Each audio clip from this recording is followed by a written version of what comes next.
সবাইকে online class পাংশার পক্ষ থেকে স্বাগতম।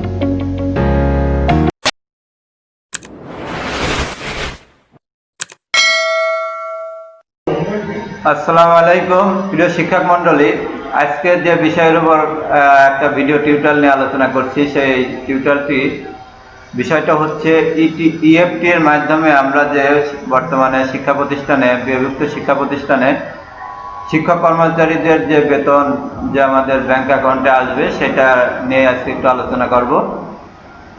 তা যে পরিপত্র জারি হয়েছে, সেই পরিপত্রটি আমি এখানে তুলে ধরছি। গণপ্রজাতন্ত্রী বাংলাদেশ সরকার, মাধ্যমিক উচ্চ শিক্ষা অধিদপ্তর, বাংলাদেশ, ঢাকা।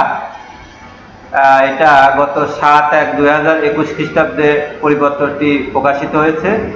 বিষয়: মাধ্যমিক উচ্চ শিক্ষা অধিদপ্তরের আওতাধীন এমপিওভুক্ত শিক্ষা প্রতিষ্ঠানে স্কুল ও কলেজ শিক্ষক কর্মচারীদের এমপিও এর অর্থ G2P পদ্ধতিতে EFT এর মাধ্যমে প্রেরণের লক্ষ্যে তথ্য হালনাগাদ সংক্রান্ত। তাহলে এখানে দেওয়া আছে, উপযুক্ত বিষয় ও সূত্রের প্রেক্ষিতে জানানো যাচ্ছে যে এমপিওভুক্ত শিক্ষা প্রতিষ্ঠানের স্কুল ও কলেজ শিক্ষক কর্মচারীগণের এমপিও এর অর্থ বিতরণ সহজীকরণের লক্ষ্যে সচিব, অর্থ বিভাগ ও সভাপতিত্বে বিগত 2/9/2020 খ্রিস্টাব্দ তারিখে অনুষ্ঠিত সভায় শিক্ষক কর্মচারীগণের এমপিও এর অর্থ প্রাপ্তির জন্য ব্যবহৃত ব্যাংক অ্যাকাউন্টে G2P পদ্ধতিতে EFT এর মাধ্যমে প্রেরণের সিদ্ধান্ত গৃহীত হয়। ইতিমধ্যে অনলাইন এমপিও সিস্টেমে প্রয়োজনীয় আপগ্রেডেশনের উদ্যোগ নেওয়া হয়েছে। মাধ্যমিক উচ্চশিক্ষা অধিদপ্তরের আওতাধীন এমপিওভুক্ত শিক্ষা প্রতিষ্ঠানের স্কুল ও কলেজ শিক্ষক কর্মচারীগণের এমপিও এর অর্থ EFT এর মাধ্যমে প্রেরণের ক্ষেত্রে শিক্ষক কর্মচারীগণের নিম্নে বর্ণিত তথ্য সঠিক থাকতে হবে। যে তথ্যগুলো সঠিক থাকতে হবে সেইগুলোই এখন পড়ে শোনাচ্ছি। 1. শিক্ষক কর্মচারীগণের জাতীয় পরিচয়পত্রের নম্বর, অর্থাৎ NID, যেটা স্মার্ট কার্ড বা NID কার্ড, সেটা সঠিক থাকতে হবে। SSC দাখিল সমমান সনদ অনুযায়ী শিক্ষক কর্মচারীগণের নাম, SSC দাখিল সমমান সনদপত্র, এমপিও শিট ও জাতীয় পরিচয়পত্র একই রকম থাকতে হবে। অর্থাৎ আমাদের যে SSC বা দাখিল সমমান যে সনদপত্র, সেটা, তারপরে এমপিও শিট এবং জাতীয় পরিচয়পত্রের যে নাম, সেটা কি একই রকম থাকতে হবে।